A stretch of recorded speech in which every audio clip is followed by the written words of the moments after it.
심리학에서 조에리 윈도우라고 하는 그런 이 원리가 하나 있어요. 조에리 윈도우, 조에리 창이다 그 말이죠. 이것을 발견하고 논리를 정립시킨 사람이 조셉 루프트와 해리 잉햄이라고 하는 두 사람이 이 논리를 정립을 했는데, 그 이름을 따서 조셉, 그 조와 해리 잉햄이라고 하는 말을 따서 조 해리 윈도우 이제 이랬다고 그래요. 이 논리는 어떤 논리냐면은 사람들의 마음의 창이 있는데, 이 마음의 창을 4등분해 가지고 이 4등분한 창이 A, B, C, D가 있는데 나가 나를 보는 창, 내가 나를 보는 창, 그리고 당신이 나를 보는 창이 있다는 거죠. 근데 내가 나를 보는 것은 A와 C만 볼 수 있고 저 B와 D는 못 본다는 거죠. 숨겨진 게 있다는 거죠. 당신이 나를 보는 것이 있는데 그것은 A와 B라는 것이죠. A와 B. 그리고 당신이 나를 못 보는 것은 C와 D를 못 본다는 거죠. 그런데 나는 A와 C만 보고 저쪽에 있는 B와 D를 못 보는 거죠. 상대방은 나를 아는데 내 습관, 당신에게 말하는 습관이 있어. 나는 미처 의식하지 못했는데 어떠한 그러한 습관이 있고 또 말투가 있고 그런다는 거죠. 나는 알지 못하는 B의 영역이 있다는 거죠. 그런데 당신이 또 나를 알지 못하는 C의 영역이 있다는 거죠. C의 영역. 그러니까 그러나 당신도 알고 나도 아는 공통된 A의 영역이 있어요. 나라고 하는. 저것 A라고 하는 것을 열린 창이라고 그러죠. 열린 창. B는 내가 볼 수 없는 창.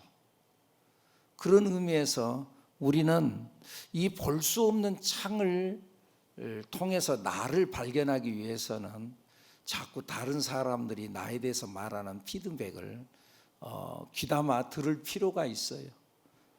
다른 사람 말은 절대 안 듣고 그러면 사람이 독단적이 되어지기가 쉽죠.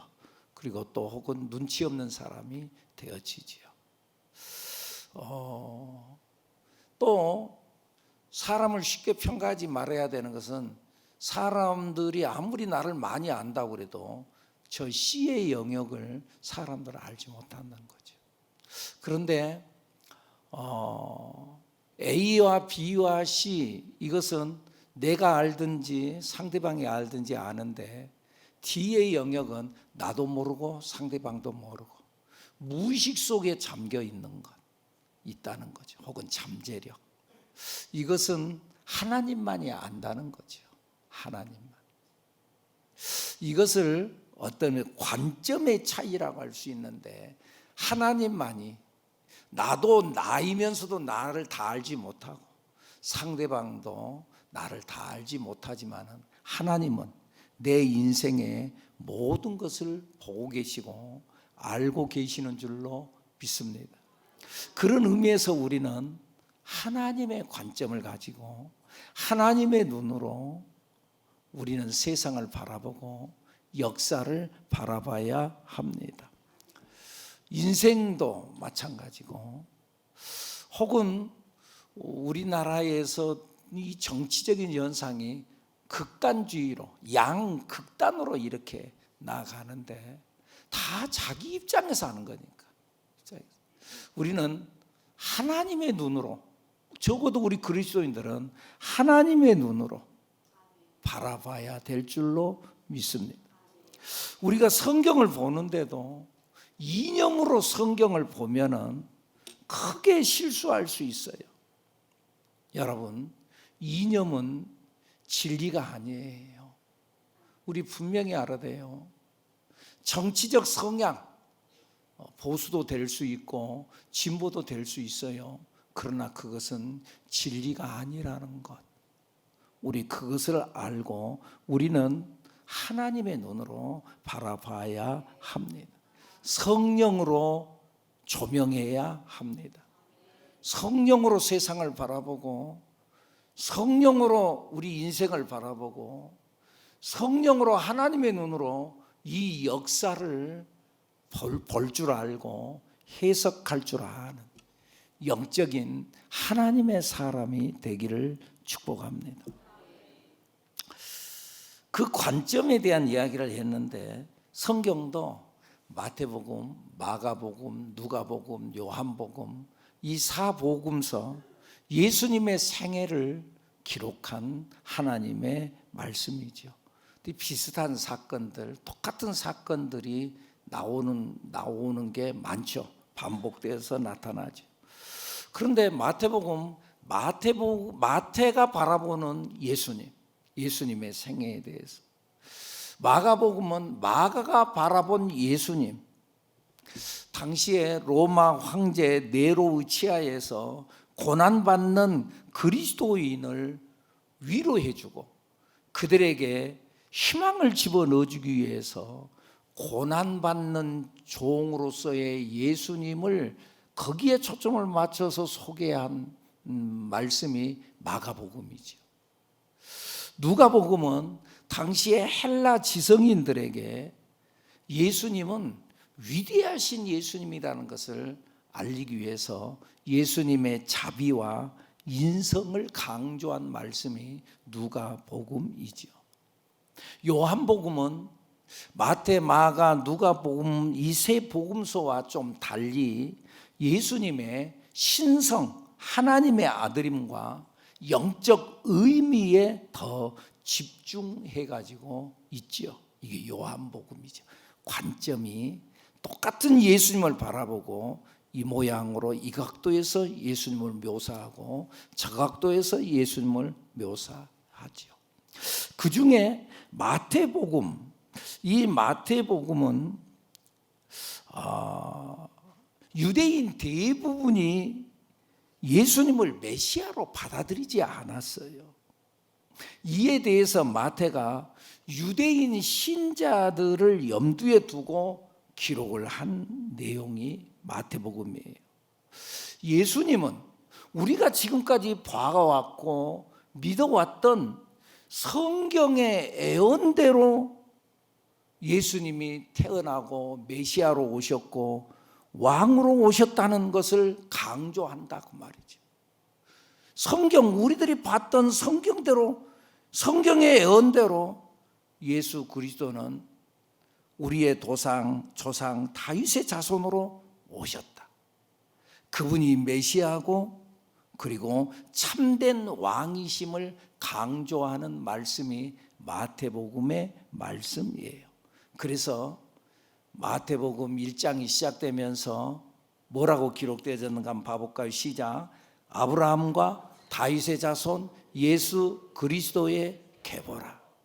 유대인들을 지금 현재 향해서 말씀을 전한, 이방인들을 향해서 말씀을 전할 때 아브라함과 다윗의 자손 예수 그리스도의 계보, 니들이나 잘 믿어.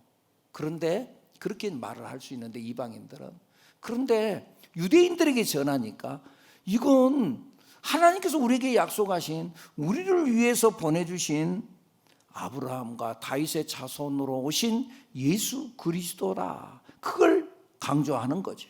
이 예수님은 성경대로 나셨고 우리의 왕으로 오셨고 우리의 메시아로 오셨다고 선포하는 것인 줄로 믿습니다. 할렐루야. 성경대로 오신 예수님, 말씀대로 오신 예수님. 그런데 막상 그 메시아 예수님이 오시자 사람들은 그 예수님을 환영하지 않았어요. 관심이 없었어요. 왕 대신 예수님이 오셨다고 예루살렘에 막 소동은 일어났어요. 소문이 막 일어나고 소동은 일어났어요. 야, 왕이 오셨대. 왕이 오셨대. 우리를 구원할 왕이 오셨대. 소동은 일어났는데 막상 예수님을 찾아가는 사람은 아무도 없었어요. 오히려 들판의 목자들만, 그리고 저 먼 나라에서 온 동방 박사들만 가서 경배했고, 그리고 그때 이름 없이 존재하고 있었던 선지자 시므온, 안나와 같은 정말 미미한 사람들, 이 사람들만 알아보고 아기 예수님을 경배했어요. 사랑하는 여러분, 하나님을 믿죠. 예수를 믿죠. 근데 진짜 믿나요? 당시 이들도, 이 유대인들도 하나님을 믿었어요. 말씀을 믿었어요. 그런데 막상 말씀대로 메시아 되신 예수님이 오시자 예수님을 받아들이지 않았어요. 혹시 우리들은 어떤가요? 우리 말로 믿는다고 그래요. 믿는다고 오늘 교회도 나왔어요. 근데 진짜 믿는가요? 진짜 천국을 믿는가요? 진짜 천국 하나님의 나라를 기대하는가요? 혹시 신앙을 하나의 내 인생의 어떠한 문화로 생각하지는 않는가요? 문화. 야, 현대인이라면은 신앙 하나쯤은 있어야지. 그 신앙을 갖는데 좀 불교는 조금 좀 답답하잖아. 산중에 올라가야 돼. 또 다른 것도 또 유교도 좀 그렇잖아. 그래도 좀 현대적이고, 그러니까 그 중에 하나 기독교가 조금 더 우리 현실 생활에 좀 맞잖아. 그렇게 해서 선택하는 문화가 아니라는 거예요. 신앙은 문화가 아니라 생명이에요. 신앙은 뭐라고요? 문화가 아니라 생명이라는 거예요. 신앙은 해도 되고 안 해도 되는 선택의 문제가 아니라는 거예요. 이는 살고 죽는 생명의 문제라는 거예요, 여러분. 신앙은 야, 신앙 가지면 좋은 거지. 아니, 좋고 나쁘고의 문제가 아니라 이것은 생명이라는 거예요. 예수를 믿어야 구원받고, 믿어야 살고, 믿어야 하나님의 백성이 되어진다는 거예요. 아멘입니까? 생명이라는 거예요. 여러분, 알이 있는데 계란, 이 닭이 알을 낳고 알이 있는데 유정란과 무정란, 그 속에 생명이 들어있는 것과 그리고 그 속에 생명이 없는 것, 물론 세상 사람들 살아가는 건 똑같죠. 겉보기에는 똑같은 알이구만. 그러나 그 속에 생명이 있는 알과 생명이 없는 사람 다른 거죠. 품어보면은 무정란 생명이 없는 그 알은 나중에 썩어서 골아버리고, 그러나 생명이 있는, 거기에 생명이 있는 유정란은 품으면은 때가 되면은 거기에 삐약삐약하고 생명이 솟아나는 줄로 믿습니다. 신앙은 바로 이 생명이라는 거예요. 생명. 진짜 예수 안에 예수님을 품을 때 때가 되면은 생명으로 살아나고 천국 백성이 되고 살아나는 하나님의 은혜가 여러분들 위해 있어지기를 축복합니다. 예수님께서 그렇게 누추하게 태어났어요. 마구간 말 구유에, 말 밥통에, 어디 특별하게 이렇게 어떠한 강보에 쌓여서 그래가지고 태어난 것이 아니라 말 구유에 누추하게 그렇게 태어났어요. 그러나 여러분, 누추한 것 같지만 그러나 그 자리는 영광스러운 자리였어요. 축제의 자리였어요. 목사님, 무슨 축제요? 여러분들, 베들레헴 들판에 축제에 마구간 말구에 초라하게 태어난 것 같지만은 온 세상에 빛이 밝아지면서 하늘에 수많은 천사들이 나타나서 하늘에는 영광이고 땅에는 평화라고 그러면서 온 세상이 찬란하게 빛이 났어요. 그 새벽에 목자들이 와서 축하해 줬고, 저 먼 나라에서 동방박사들이 와가지고 자기들의 보배압을 열어서 귀중한 예물을 아기 예수님 앞에 드렸어요. 그런 화려한 때가 있었어요. 그런데요, 그 화려한 시간이 지나갔어요 이제. 그리고 현실이 왔어요. 여러분, 우리는 항상 이를 생각해야 합니다. 우리가 예수를 믿었어요. 예수를 믿고 나니까는 정말 은혜를 받았어요. 그러나 그것은 내가 은혜 받은 것이지, 그리고 내가 변한 것이지, 세상이 변한 건 아니에요. 세상은 똑같아요. 현실은 변하죠. 종종 여러분들 그런 경험 혹시 있나요? 교회에서요, 부흥회를 했어요. 은혜 받았어요. 정말 은혜를 받고 나니까는, 성령 충만하니까는요, 구름 위를 걷는 것 같이 너무너무 행복해요. 그 부흥회가 끝나고 집에 돌아가면은 그 집은 어제나 오늘이나 똑같아요. 그 술주정뱅이는 그대로 골아 떨어져 갖고 있고, 애들은 소리 지르고 있고, 청소되지 않은 지저분함은 그대로 있어요. 그런데 하나님은 네가 은혜 받았냐? 그러니까 그 집구석 나와버려. 그러지 아니하고 하나님은 현실로 돌려보내시는 하나님. 예수님께서 제자들 3명과 함께 베드로, 요한, 야고보 세 제자를 데리고 변화산에 올라가죠. 변화산상에 올라가서 빛나는 모습으로 변형이 되죠. 베드로가 그걸 보고 너무나 황홀했어요. 예수님, 우리 여기서 삽시다. 여기다 초막셋을 짓고 삽시다. 자기가 그렇게 믿고 그렇게 의지하고 존경했던 모세, 엘리야가 그 가운데 함께 와서 예수님과 동행하고 대화를 하고 있는 거예요. 하나는 주님을 위해서, 하나는 모세를 위해서, 엘리야를 위해서 여기다 초막을 짓고 여기서 삽시다. 그랬더니 하늘에서 음성이 들렸어요. 너는 내 아들의 말을 들어라. 그리고 예수님께서 이끌어 인도해서 가시는데 다시 그 산 밑으로 내려와요. 영광스러운 산, 영광스러운 변화된 모습의 산, 화려한 산, 그곳에 있지 아니하고 현실에 바닥으로 내려오는 거예요. 아니, 산에서 내려와 보니까 어땠어요? 거기에서는 한 어린아이가 병이 들어가지고, 그래가지고는 아버지가 아들을 데리고 오고, 제자들은 그거 붙들고 기도한다고 해도 병도 고침받도 못하고 막 혼란이 있는 그런 상황에서 어지러운 현상으로, 현실로 예수님은 내려오셨어요. 그렇습니다, 여러분. 하나님께서는 내가 예수를 믿음으로, 그러니까 너는 세상을 버리고 내게로 와라. 그러니까 예수를 믿으면 하나님께 우리를 부르시는데 어떤 휴양지로 부르는 것이 아니에요. 어떤 파라다이스 낙원으로 부르는 것이 아니에요. 하나님은 우리를 현실로 부르시고 현실로 보내는 거예요. 오늘 본문도 마찬가지예요. 하나님의 영광이 있었어요. 예수님께서 탄생하고 하나님의 영광이 있었고, 수많은 천사들이 찬송을 불렀고, 동방박사들이 엎드려서 경배를 하고 귀한 선물도 드리고 그랬어요.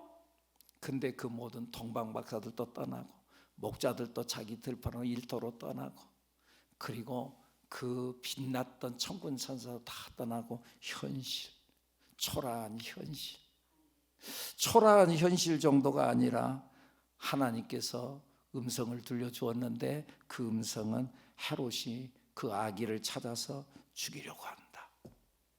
그러니까 빨리 일어나 빛이 내라. 그러니 여러분, 우리가 예수를 믿으면 모든 것들이 순풍의 돛을 단 듯 파라다이스로 쫙 열리는 것이 아니다. 현실로 내려와야 합니다. 그런데 하나님께서는 그 현실 속에서 자, 이제 너 잘 살아라, 그냥 버려두지 않으시고 하나님께서 요셉에게 현몽해서 그 아이를 데리고 빨리 일어나서 애굽으로 피신해라. 13절 말씀, 13절 2장 13절 말씀 읽어보죠. 시작. 그들이 떠난 후에 주의 사자가 요셉에게 현몽하여 이르되 헤롯이 아기를 찾아 죽이려 하니 일어나 아기와 그의 어머니를 데리고 애굽으로 피하여 내가 내게 이르기까지 거기 있으라 하시니 애굽으로 피하라 말씀하셨습니다. 하나님께서는 피할 길을 열어주시는 하나님. 그래서 말씀하신 사람이 감당할 시험 밖에는 너희가 당한 것이 없나니 오직 하나님은 미쁘사 너희가 감당하지 못할 시험 당함을 허락하지 아니하시고 시험 당할 즈음에 또한 피할 길을 내사 너희로 능히 감당하게 하시느니라. 감당할 만한 것을 우리에게 주시고 또 감당할 수 있는 힘을 주시고 피할 길을 열어주시는 하나님. 하나님은 우리를 그렇게 지키시고 역사하시고 인도하시는 하나님인 줄로 믿습니다. 하나님은 우리를 정말 졸지도 주무시지도 아니하고 지키시는 하나님. 오늘 본문에 그러면서 뭐라 그래요? 내가 내게 이르기까지 거기 있으라. 내가 너를 지켜주겠다. 내가 너에게 이르기까지 거기 있으라. 중간에 지루하다고 힘들다고 나중에 나오지 말아라. 내가 너에게 이르기까지 처음과 나중 전체를 지켜주시겠다고 말씀하시는 하나님, 끝까지 지켜주시겠다고 말씀하시는 하나님. 할렐루야. 그래서 애굽으로 피신하게 해요. 그런데 왜 하나님께서는 애굽으로 피신하게 했을까?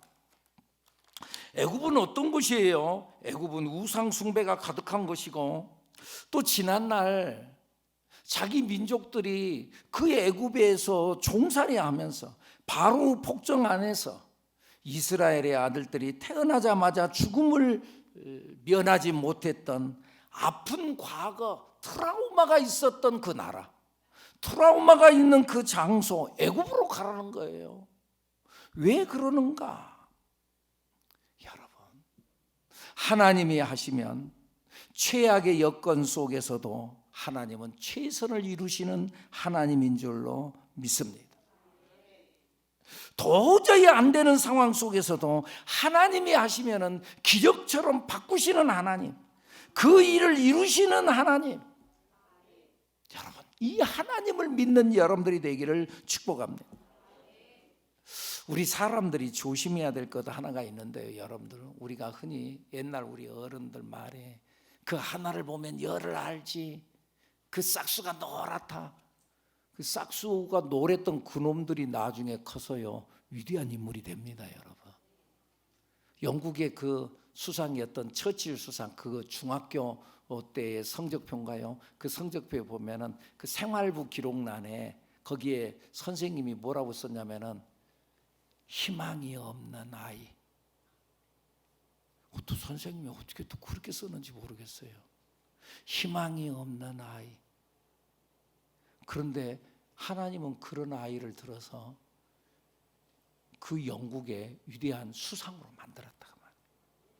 여러분, 하나님이 하시면은 도저히 안 된 상황 속에서도 되게 하시는 하나님인 줄로 믿습니다. 그러니까 어떤 선입관념을 가지고 사람을 쉽게 판단하면 안 된다는 거예요.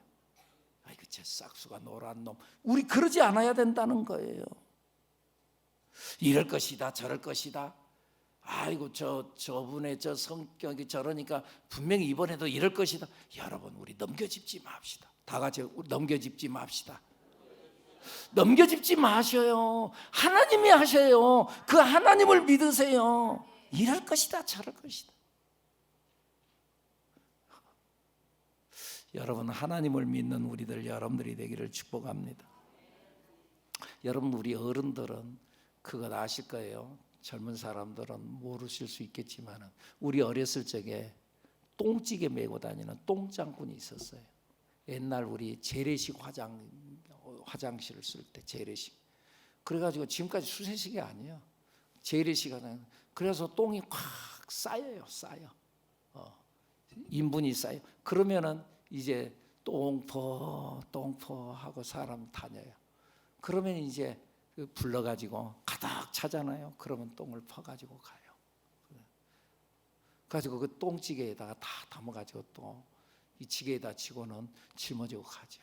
그래가지고 그 똥을 갖다가 어디다 버리죠? 버려요. 뭐예요? 걸음으로 써요. 나 그거 봤어요. 그것을요, 그 이제 똥바가지 해가지고는요 배추밭에다가 다 쏟는 거예요. 그 냄새 나는 똥 인분을 갖다가 다 넣는 거예요. 그 배추가 그거 먹고 그 거름 먹고 쫙 피어나는 거예요. 그 인분이 배추를 자라게 하는 거예요. 아무 쓸모 없었던 똥, 아무 쓸모 없었던 그 냄새 나는 것, 그런데 그것이 배추를 자라나게 한다는 거예요. 하나님께서 하시면은 그런 놀라운 일들이 일어난다는 거예요. 할렐루야. 구약시대 때 하나님께서 성막을 지으라고 모세에게 명령하는데 그 성막 재료에 중요한 재료가 뭐가 있냐면요, 조각목이라는 거예요. 그 조각목이라는 이 성경의 내용으로 보면 시띠나무라고 그러는데, 시띠나무는 우리나라 아카시아 나무하고 똑같이 생겼어요. 저게 이제 이게 시띠나무예요. 우리나라 여러분 아카시아 나무가 제목으로 쓸 수가 있죠. 아카시아 나무 제목으로 쓸 수 없어요. 그것은 곧지 않아요. 비틀어져 있어요. 비틀어져 있고 얇고 가시도 치고 아무짝에도 쓸모없는 아카시아 나무, 아름답지도 않아요.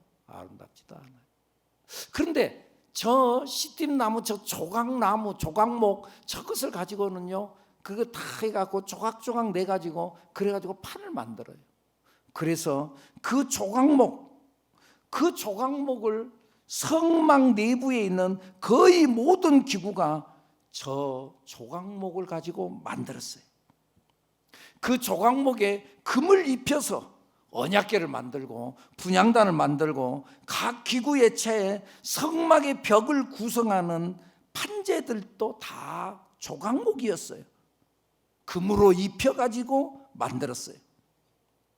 별 볼이 없는 것. 그러나 하나님께서 쓰시면 성막에 꼭 필요한, 하나님 앞에 쓰임받는 위대한 존재가 되어진다는 거예요. 오늘 우리들도 마찬가지예요. 조각목 같은 우리의 인생.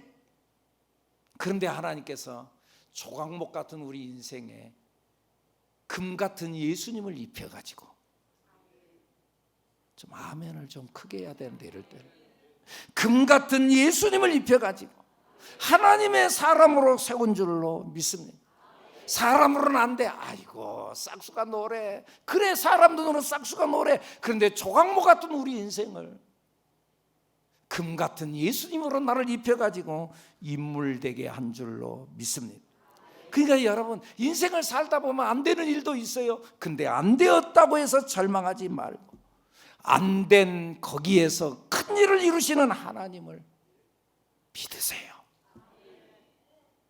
안 되는 그 상황 속에서 역사하시는 그 하나님을 믿으세요.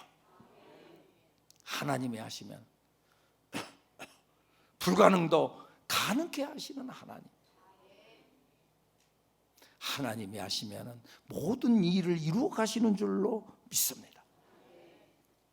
요셉은 마리아 자기 아내를 데리고, 아기 예수님을 데리고, 그리고 헤롯의 이 애굽 땅으로 갔어요. 그리고 헤롯이 죽기까지 거기 있었어요. 그런데 이는 애굽 땅으로 간 사건, 이걸 가만히 오늘 본문 말씀에 15절에 나타나는 말씀에 보니까는 이미 선지자를 통해서 하신 성경 말씀을 이루려고 했다. 15절 말씀 읽어볼까요? 시작. 헤롯이 죽기까지 거기 있었으니 이는 주께서 선지자를 통하여 말씀하신 바 애굽으로부터 내 아들을 불렀다 함을 이루려 하십니다. 하나님께서 선지자를 통해서 말씀하신 그 말씀을 이루기 위해서 애굽으로 피신하게 했다는 거예요. 2살 어린아이가 죽은 사건도 성경대로 그대로 이루어지게 하기 위해서 17절 말씀, 이에 선지자 에레미야를 통하여 말씀하신 바 그 말씀이 이루어지기 위해서 그대로 하나님께서 행하시는 하나님.